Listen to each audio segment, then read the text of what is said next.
Živjela jednom 3 praščića. 2 od njih bila su lijena i nisu ništa radila, dok je 3, najstariji, bio marljiv i radio je.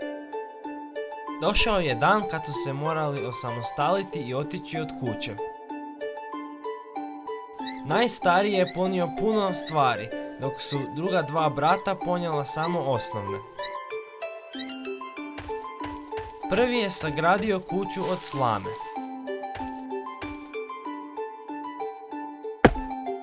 Drugi je sagradio kuću od drva.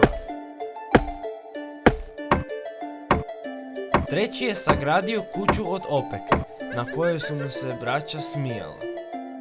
Nakon nekog vremena došao je vuk. Pokucao je, ali nije bilo odgovora, pa je otpuhao kuću. Prvi je brat pobjegao k drugome, ali ih je ubrzo zatim našao vuk. Pokucao je, ali nije niti ovdje bilo odgovora, pa je srušio kuću. Braća su pobjegla k trećem bratu.